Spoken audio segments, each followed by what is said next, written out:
एक प्रोडक्ट को लेने वाला पूरा मार्केट नहीं होता है। जैसे आप लिपस्टिक बना रहे हैं तो लिपस्टिक आदमी तो नहीं खरीदेंगे। तो अगर आप एक ऐसी मैगजीन को एडवर्टाइज करते हैं जो मेनली मेल पढ़ते हैं तो आपका पैसा तो बेकार गया। तो एक बेसिक आइडिया हमें ये लगाना है कि मेरे प्रोडक्ट खरीदने वाला कौन है। बेसिकली मार्केट रिसर्च दो तरह की होती है, ब्रॉड ग्रुप्स में हम उसको डिवाइड कर सकते हैं। One is primary market research and the other is secondary. पहले मैं सेकेंडरी बताता हूँ। पेप्सी एक बहुत अच्छी ब्रांड है, तो हम क्यों ना एक क्लियर ड्रिंक स्टार्ट करें जिसका नाम पेप्सी रखेंगे हम, क्योंकि हमें ब्रांड एक्सटेंशन चाहिए। वाइट ड्रिंक थी इसलिए उसका नाम उन्होंने रखा क्रिस्टल पेप्सी। टेस्टिंग नहीं करी मार्केट में, क्योंकि पेप्सी उसके अंदर वर्ड है तो वो प्रोडक्ट मार्केट में इजीली एक्सेप्ट हो जाएगा। कस्टमर ने उसको रिजेक्ट किया क्योंकि पेप्सी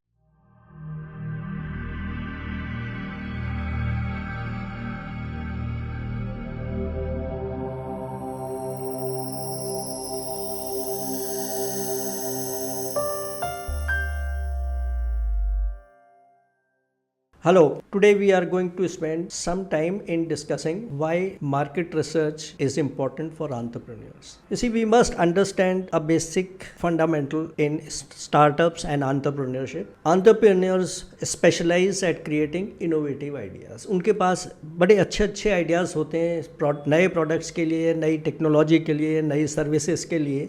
बट ये जो आइडियाज़ हैं ये पेपर में बहुत अच्छे लगते हैं, हमें कन्विंस करने के लिए भी बहुत अच्छे लगते हैं कि मैंने एक बहुत अच्छा आइडिया निकाला और मुझे आगे बढ़ाना है। बट एक चीज़ हम ध्यान में नहीं रखते हैं कि ये जो आइडिया है इसको खरीदने वाला कौन है। लोग इसलिए नहीं खरीदेंगे कि ये मेरा आइडिया है या इस आइडिया में बहुत ज़्यादा पावर है। एक चीज़ जो हम डिस्कस करना, दिमाग में लाना भूल जाते हैं वो है कि किसी भी कंज्यूमर की एक लिमिट होती है जिसको हम कहते हैं विलिंगनेस टू पे।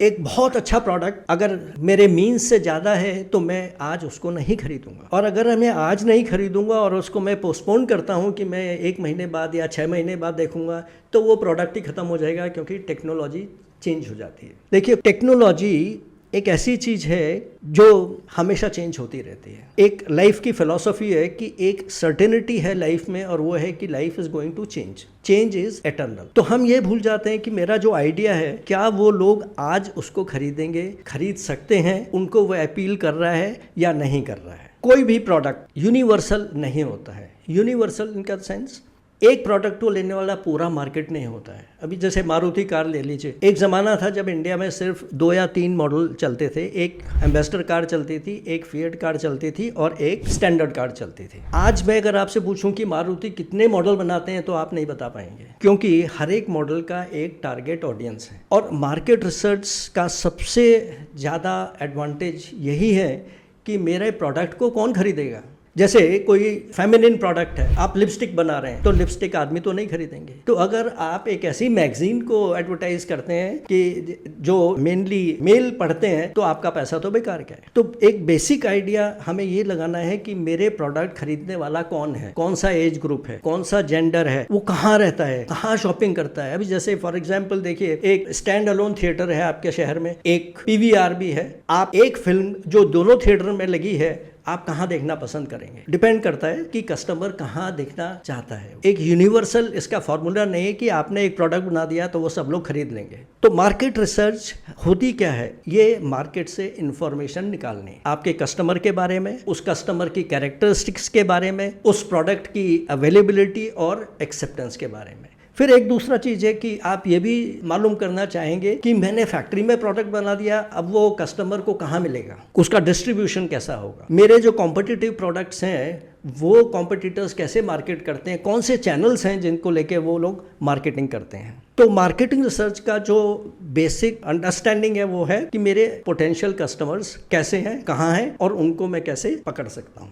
मैं कुछ जब बिजनेस लगाता हूँ तो कुछ एजम्पशन करता हूँ, क्योंकि बिजनेस नया है तो एजम्पशन करता हूँ। मार्केट रिसर्च से उन एजम्पशंस को वैलिडिटी मिलती है कि वो कहाँ तक सही थी मेरी एजम्पशन और कहाँ मुझे उसके ऊपर बदलाव करना है। बेसिकली मार्केट रिसर्च 2 तरह की होती हैं, ब्रॉड ग्रुप्स में हम उसको डिवाइड कर सकते हैं। One is primary market research and the other is secondary. पहले मैं सेकेंडरी बताता हूँ, वो थोड़ा ईजी है अंडरस्टैंड करने में। बहुत सारी एजेंसीज़ हैं जिसमें गवर्नमेंट भी है, रिसर्च एजेंसीज़ हैं, हमारे दूसरी ऑर्गेनाइजेशंस हैं जैसे चैम्बर्स ऑफ कॉमर्स हैं, जैसे कंसल्टेंट्स हैं जो पहले रिसर्च कर चुके हैं और उसकी रिसर्च की फाइंडिंग्स, उसकी रिसर्च के सपोर्टिंग डॉक्यूमेंट्स ऑलरेडी अवेलेबल हैं, या तो इंटरनेट पे हैं, आप गूगल कर सकते हैं, आप उनको रिक्वेस्ट कर सकते हैं कॉपी के लिए, पीडीएफ अवेलेबल हैं। तो ये रिसर्च आपके लिए अवेलेबल है, आपको करने की ज़रूरत नहीं है। जैसे एक कार का, अगर आप नई कार बना रहे हैं तो आपको व्हील इन्वेंट करने की ज़रूरत नहीं है, क्योंकि व्हील ऑलरेडी अवेलेबल है। दूसरी होती है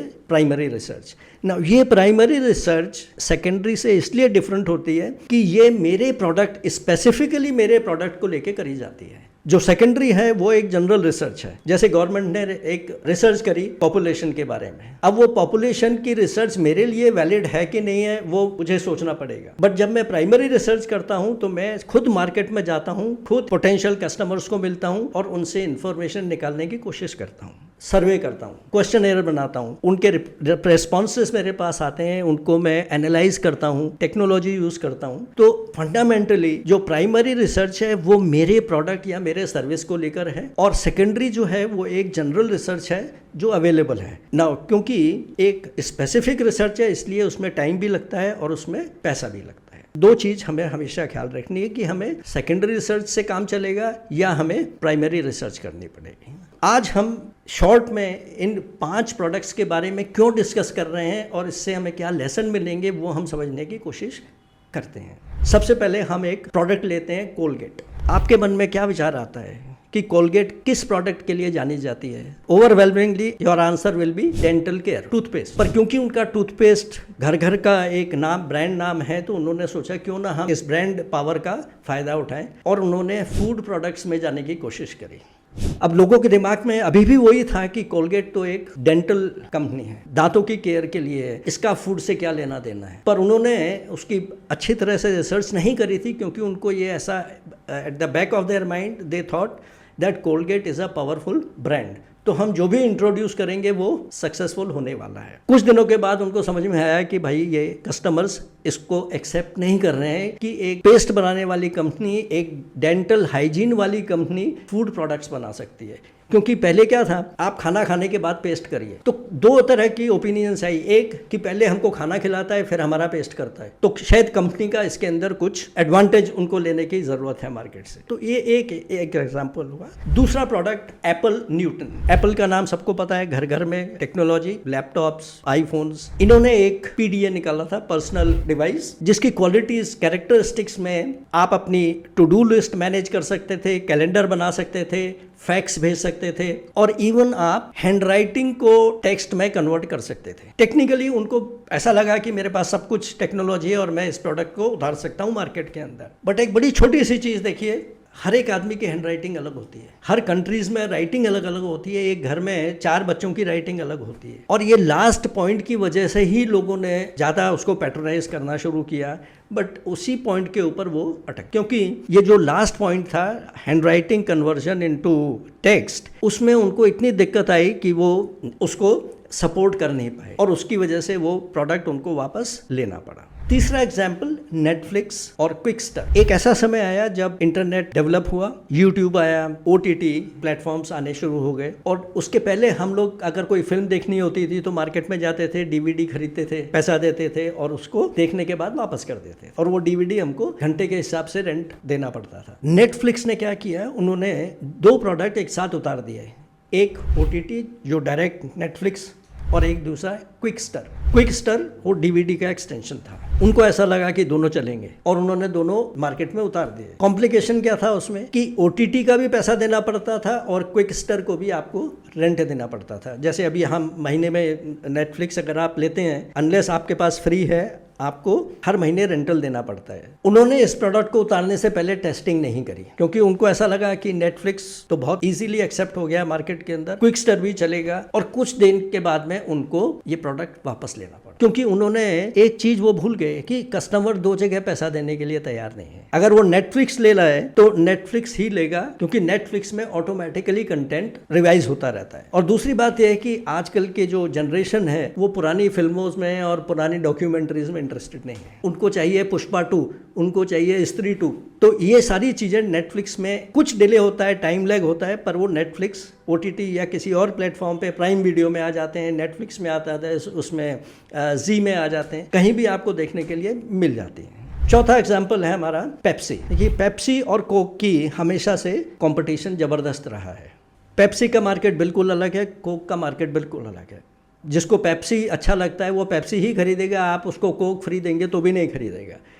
स्पेशली एशिया में जहाँ लोग स्वीट्स ज़्यादा पसंद करते हैं, क्योंकि पेप्सी का टेस्ट थोड़ा सा स्वीट है। एक टाइम ऐसा था जब नई ड्रिंक्स आनी शुरू हुई और वो क्लियर ड्रिंक्स थी, जैसे स्प्राइट, सोडा। पेप्सी के दिमाग में ये आया है कि सॉफ्ट ड्रिंक्स मार्केट में आई एम आइदर 1 और नंबर 2। किसी कंट्री में मैं नंबर 1 हूँ, किसी में नंबर 2 हूँ। तो उन्होंने कहा कि पेप्सी एक बहुत अच्छी ब्रांड है, तो हम क्यों ना एक क्लियर ड्रिंक स्टार्ट करें जिसका नाम पेप्सी रखेंगे हम, क्योंकि हमें ब्रांड एक्सटेंशन चाहिए। उसका नाम, क्योंकि वो क्लियर ड्रिंक थी, वाइट ड्रिंक थी, इसलिए उसका नाम उन्होंने रखा क्रिस्टल पेप्सी। टेस्टिंग नहीं करी मार्केट में, उन्होंने उसकी ज़रूरत नहीं समझी, क्योंकि पेप्सी का एक ऑलरेडी इस्टेब्लिश्ड ऑडियंस मार्केट था, ऑलरेडी टारगेटेड सेगमेंट थे उनके पास में, कि जो लोग किस कंट्री में, किस जगह, किस स्टेट में, सब उनके पास था। तो उनको ऐसा लगा कि ये, क्योंकि पेप्सी उसके अंदर वर्ड है, तो वो प्रोडक्ट मार्केट में इजीली एक्सेप्ट हो जाएगा। अब देखिए आप, कस्टमर का माइंड कहाँ काम करता है। कस्टमर कलर से उसको आइडेंटिफाई करता था, और उनको ऐसा लगा कि पेप्सी तो ब्राउन कलर है, तो ये वाइट कैसे हो सकती है, इसके अंदर जरूर कुछ फर्जीवाड़ा है, कुछ ना कुछ तो गड़बड़ है। और उन्होंने उसको रिजेक्ट किया, और रिजेक्ट करने के बाद फिर उनको रिकॉल करना पड़ा। कितना उनको ज़बरदस्त रेवेन्यू लॉस हुआ, ये शायद मेरे ख्याल में डॉक्यूमेंटेड है। आजकल तो आपके पास गूगल है, सब लोग देखते हैं, आप भी देख सकते हैं कि पेप्सी ने क्यों उसको वापस लिया। बट ये लाइफ का फैक्ट है कि क्रिस्टल पेप्सी नाम होने के बावजूद भी नहीं चला। एक लास्ट एग्जाम्पल है कोक। मेरे ख्याल में सॉफ्ट ड्रिंक्स में सब लोग कोक का नाम जानते हैं, हर एक कंट्री में, पूरे world wide it is available. Based on the success of Coke, उन्होंने एक और ड्रिंक इंट्रोड्यूस करी और उसका नाम उन्होंने लिखा क्लासिक कोक। जो पेप्सी ने किया वो इन्होंने भी किया, उसमें उन्होंने थोड़ा सा टेस्ट चेंज किया। बट कोक का एक स्टैब्लिश्ड टारगेट मार्केट था, ऑडियंस था, कि वो अगर कोक पीते हैं तो कोक ही पिएंगे। आप देखिए किसी बड़े स्टोर में आप जाते हैं, या मॉल्स में, बड़ी दुकानों में जाते हैं, मैकडोनल्ड्स में आप जाएंगे तो आपको दोनों नहीं मिलेगा, आपको या तो कोक मिलेगा या आपको पेप्सी मिलेगा, क्योंकि उनका टारगेट ऑडियंस बहुत अच्छी तरह से डिफाइंड है। जब इन्होंने ये नया टेस्ट निकाला तो लोग, उन्होंने रिवोल्ट किया, सड़कों पे आके उन्होंने प्रोटेस्ट किया कि कोक ने अपना ये टेस्ट क्यों चेंज किया, क्योंकि वो कोक को आइडेंटिफाई करते थे उसके ओरिजिनल टेस्ट से। बहुत सारे डेमोन्स्ट्रेशंस हुए, और उसके बाद कंपनी को उन्होंने इतना ज़बरदस्त फोर्स किया कि धीरे धीरे उन्होंने उसको वापस लेना शुरू किया। अब देखिए उसमें कितना बड़ा नुकसान हुआ। कोक को तो हुआ ही हुआ, जो डिस्ट्रीब्यूटर्स थे उन्होंने, जब नई ड्रिंक आई तो उन्होंने भी कोक को, क्योंकि कोक है समझ के, उन्होंने स्टॉक बढ़ाया अपने वेयर हाउसेस में, कंटेनर के कंटेनर उन्होंने रखे, सेल नहीं हो रही थी। ये 5 एग्जाम्पल मैंने आपको इसलिए बड़े कंपनीज के दिए, क्योंकि एक तो ये घर घर की ब्रांड है, आप खुद टेस्ट कर सकते हैं कि ये वाकई में ऐसा हुआ कि नहीं हुआ। आप खुद टेस्ट, एज ए कंज्यूमर आप टेस्ट कर सकते हैं कि अगर क्रिस्टल पेप्सी आया तो आप उसको पिएंगे या नहीं पिएंगे। अगर आपको एक वाइट ड्रिंक पीनी है तो आप स्प्राइट के पीछे भागेंगे, ना कि क्रिस्टल पेप्सी के। ये जो 5-6 या 4-5 एग्जाम्पल्स मैंने आपके सामने दिए, ये सब किस लिए फेल हुए? इसलिए नहीं कि प्रोडक्ट ख़राब था, इसलिए नहीं कि R&D नहीं हुआ था, सिर्फ इसलिए कि उन्होंने मार्केट से इंफॉर्मेशन वैलिडेट नहीं करी।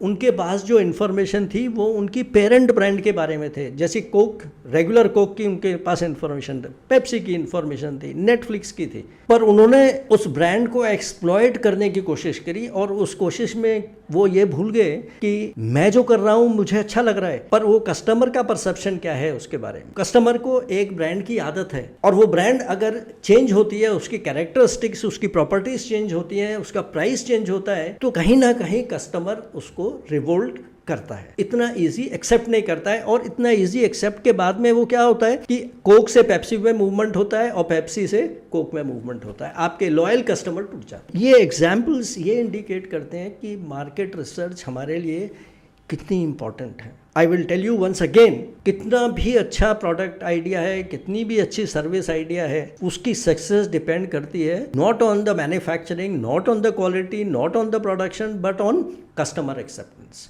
और वो कस्टमर एक्सेप्टेंस होगी कि नहीं, अभी आपको और एक एग्जाम्पल मैं आपको बताता हूँ। एक आजकल बहुत सारे लोग पेट्स रखते हैं, डॉग्स रखते हैं, कैट्स रखते हैं। तो एक कंपनी का एक ये लाइव का किस्सा है जिनके पास पेट्स हैं वो उनके लिए पैकेज फूड लेते हैं, जैसे पेडिग्री है डॉग्स के लिए। तो उन्होंने सोचा कि क्यों ना हम भी इस मार्केट में उतरें और एक ऐसा पेट फूड निकालें जिसकी वाइड एक्सेप्टेंस हो। और देखिए, दो चीज़, ये मेरा पर्सनल एक्सपीरियंस है, आदमी कभी भी एक तो अपने बच्चों के प्रोडक्ट्स के ऊपर कॉम्प्रोमाइज़ नहीं करता है और एक अपने पेट के ऊपर। तो उन्होंने एक फर्म हायर करी मार्केट रिसर्च की कि भाई हमको मार्केट से इन्फॉर्मेशन निकालिए कि इस प्रोडक्ट की एक्सेप्टेंस क्या है। अब वो मार्केटिंग रिसर्च ने अपना रिसर्च चालू किया, सर्वे चालू किया उन्होंने, और उनकी फाइंडिंग्स के हिसाब से इसका बहुत बड़ा मार्केट था। कंपनी वॉज वेरी हैप्पी कि हमारा प्रोडक्ट अच्छा है और हमको अच्छा प्रॉफिट, रेवेन्यू सब कुछ मिलेगा। उन्होंने शेड्यूल से पहले उसको इंट्रोड्यूस किया। पहले दिन जब वो इंट्रोड्यूस हुआ मार्केट में तो जितना स्टॉक था वो फटाफट निकल गया। बट अनफॉर्चुनेटली उसके बाद दोबारा